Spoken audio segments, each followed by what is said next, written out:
Sidebar: why didn't Adonis Stevenson Andre Ward fight ever happen? Don't know. I mean, they was on different networks at some time, so you know how that goes now. Yeah. It ain't like the good old days Uh, where they just a fight. But yeah, a lot of things are politics. mhm. Right?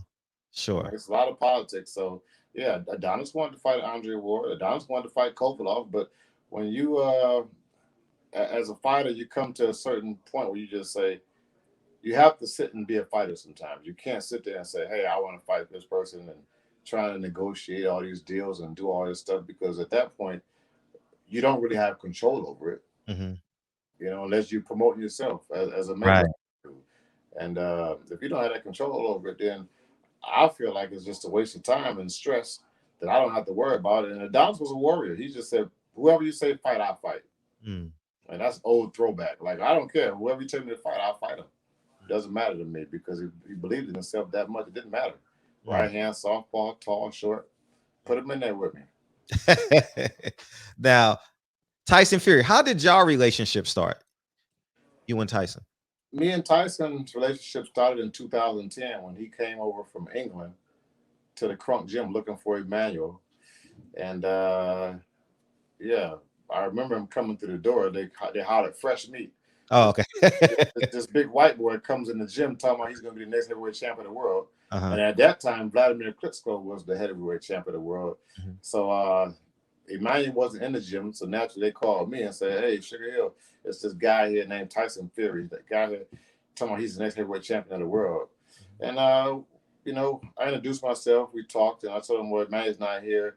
Somebody called him on the phone. Tyson wanted to train. He trained that day. And I watched him, and he had great athleticism. And I don't know how it happened, but he ended up going to the house uh, to see Emmanuel, and he actually stayed with us because I live with Emmanuel, so he actually stayed with us for about 3 weeks. Oh, So wow. every day I saw him for 3 weeks, 3 weeks straight every day. So I guess that kind of can tell you how we kind of got a good relationship Hmm. and bonded in jail so much because after that we all went to camp in Austria with Vladimir Klitschko for 8 weeks. Mm. Yeah, so now we're talking what 3 months together. Wow. Okay. Yeah, Okay. And you have a brief history with Wilder as well, right? He was in camp with y'all simultaneously or something like that. that's right. He sure was. Yeah. Actually, you know what? He was in the camp, and yeah, I never worked with Wilder like that, but I mean, we worked together a little bit, Hmm. during that camp, some a little bit of pad work, nothing serious like that, but because Vladimir always had maybe like 6 to 8 sparring guys there, so Okay. Okay. uh, the coaches we all just work with the guys that were there because their coaches wasn't there maybe or something, and just work with the guys to keep them sharp, Hmm. so that Vladimir would have good work.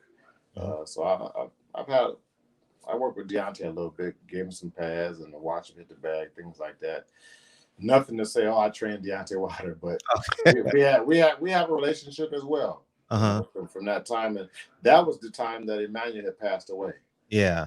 Around that time, so yeah. Yeah. When I was doing research on you, it was because I was going Most people through. don't even know that. I was wondering how you I know read that. about 50 articles on you. I'm be honest, I read about 50 articles on you, and it was actually Deontay Wilder's birthday.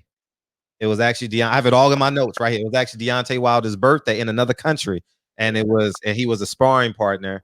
And Emmanuel Steward passed a couple days later, if I'm not mistaken. Yeah, yeah. You know what I mean? And So I got kind of a blur because that was a hard time for me. And when sure. I was in camp, I had to be strong for everybody. Everybody was looking at me. Hmm. I wasn't training Vladimir, but I was there. I believe I had Jonathan Banks was training, but Jonathan Banks had a fight with Seth Mitchell Sure. a few weeks later after that. So Mhm. I was there training Jonathan Banks, and Tony Harrison was there also training. He fought on Vladimir's undercard, Mhm. and yeah, so everyone was looking at me because they knew I was my uncle. So I had to go out there and be strong and yeah, just do my job. I couldn't let nobody see me, hurting because it may affect the whole camp and the fight. Mm. How did y'all reconnect with because 2010 and then he called you for Wilder Fury 2? It seemed like him and Ben Davison had a great young vibrant relationship. Next thing you know, Sugar Hill's on the scene. Yeah, well, it was one cold December morning. Okay, okay. I was going to the gym. I just received a phone call from Andy Lee.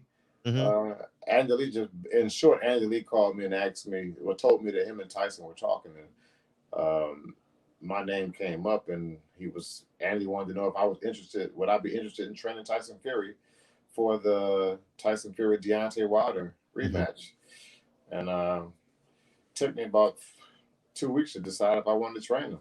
And Mm. that's a lie. No, I decided right there. I was like, yeah, I'll do it. Yeah, because you know that pay-per-view money, right? In I said, addition to yeah, I'll the do it. And relationship. you know what? It really wasn't the money. It was just like I knew Tyson, and I was like, and honestly, I never saw that fight. Still, Mhm. I hadn't saw that fight because Donald Stevenson fought The same Wilder was it the that same day? same night. Yeah, that was the same night, and I don't know what was going on at that point. Mhm. I was more concerned with Adonis Stevenson's health and well-being. Mhm. Even after the fight, I still didn't care nothing about no Tyson Fury and Deontay Wilder fight. That wasn't, Mhm. my priority. I just know that it was a draw. That was it. But nothing special like that. And yeah, I figured, with me and Tyson's relationship and what he can do, Mhm. and also, you know, me and Emmanuel's conversation, that was another one of the things that he talked about, and I was like, yeah, I'll do it. I sure will. Mm. And pretty much that's about it, really. I talked to Tyson the next day. He called me up about 6 in the morning, and he was just like we had never talked in between that time, really.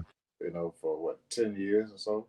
Got So like it was like, hey, sugar, what's up? And I'm like, hey, what's up? So hey, I was talking. He was like, I was talking to Andy. Same thing Andy had told me. He was like, I was talking to Andy and Andy, whatever, and wondering if you would train me for my fight with my rematch with Deontay Wilder. it. Mm. Once again, yeah, I said, yeah, fine, no problem. But I was only brought in. I was supposed to be the head coach. He said he wanted me to be the head coach, and Ben Davison would be there also. Uh, on the team. So I was like, okay, I don't really care. It Mhm. doesn't matter to me. Mm. And then maybe like what 2 weeks later, I heard that Ben Davison didn't want to be on the team like that. So Mm. at that point, I was like, okay, again, it didn't bother me one way or another. I'm gonna do my job, Sure. and yeah, maybe it worked out for the best. I don't know, but Yeah. I was gonna do my job regardless. Mhm.